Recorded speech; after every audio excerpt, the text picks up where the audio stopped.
For now, I will discuss to you about women and reproductive rights.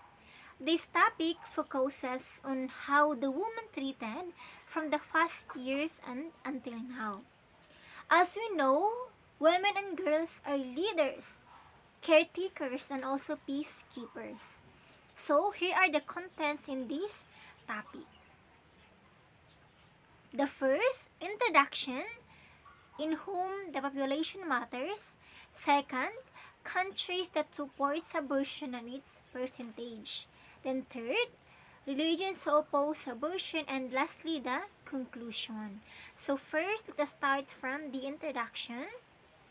Introduction, in whom the population matters.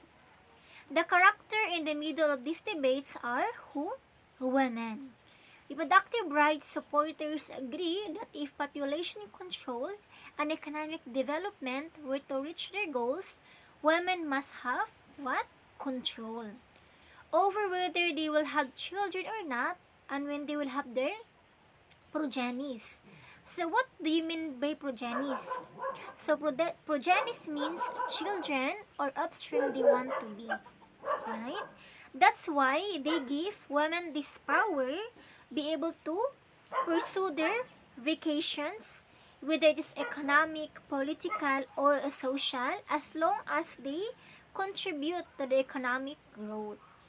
Then, let's proceed in second.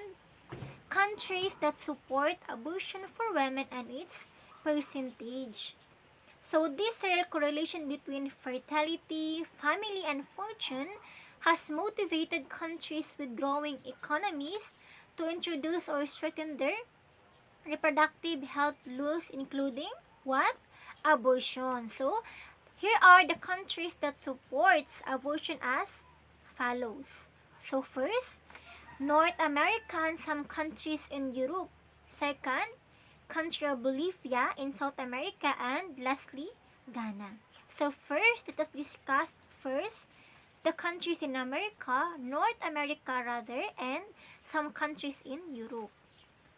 So again, 73% of the government allows abortion upon mother's request. So, as you can see, majority of the countries in Europe are agreeing or supporting abortion. They believe also that through abortion, women can spend most of their time pursuing their higher education and their career, because instead of reducing their time to take care of their children, then they have a time to pursue their dreams in life as women. Then, last second, Bolivia. So, in 1960, Bolivia's average total of fertility rate, or as aka as TFR, was how po? 6.7 children. While in 1978, they established the family planning program, including the legalization of abortion. That's why in 1985, the TFR rate, or the total fertility rate, went down from how percentage? 5.13, and further declined to 3.46 in 2008. So as you can see, the TFR, or the total fertility rate, is becoming lower from 6.7 went down to 5.13, and from 5.13 declined to 3.46. So through this percentage, we can understand that because of the abortion, the TFR rate are decreasing, which is also helpful to preserve in each country. Right? Then let's move on in Ghana. So, in Ghana, a similar pattern occur in Ghana fertility, which declined also steadily and continued to decline after 1948.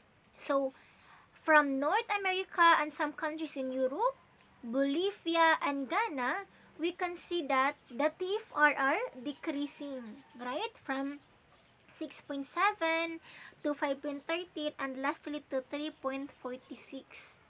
So that's why in 2014, the UN, or the United States report rooted that the proportion of countries allowing abortion increase. So, increase po from 63% to how percentage? 67. And those who preserve the mental health of a woman increase from how many percentage? From 52% to how po? 64%.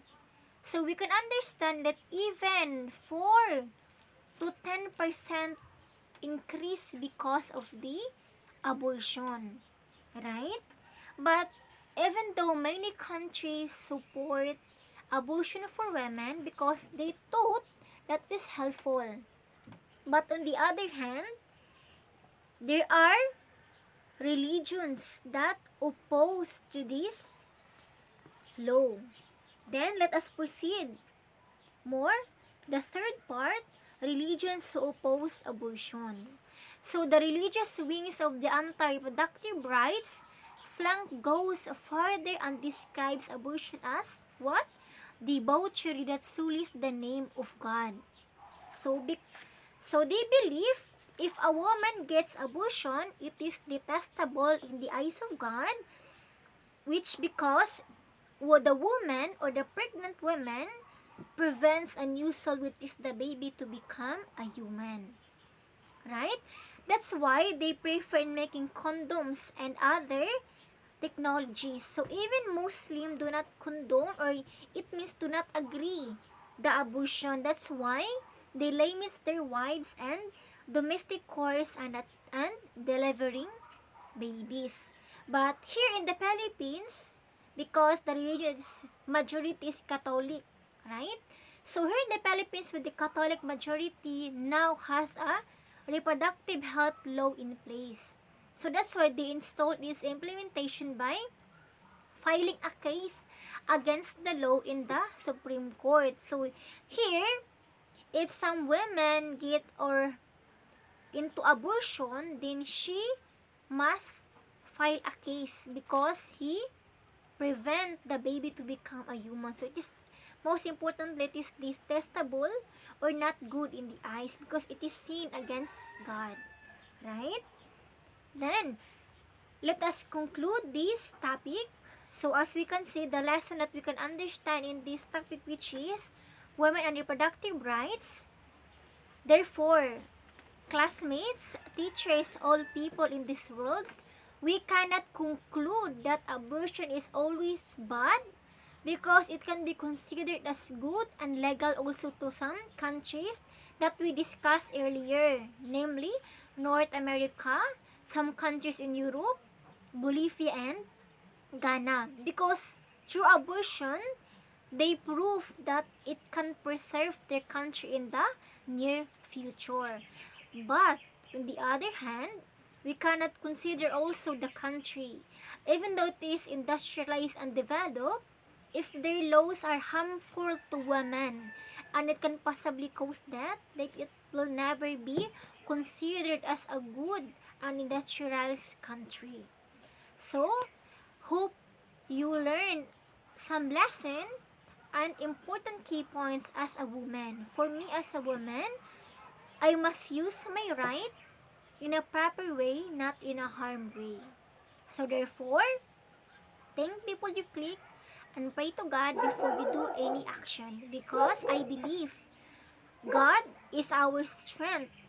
He is our life, and we can do nothing without the help of God. Thank you.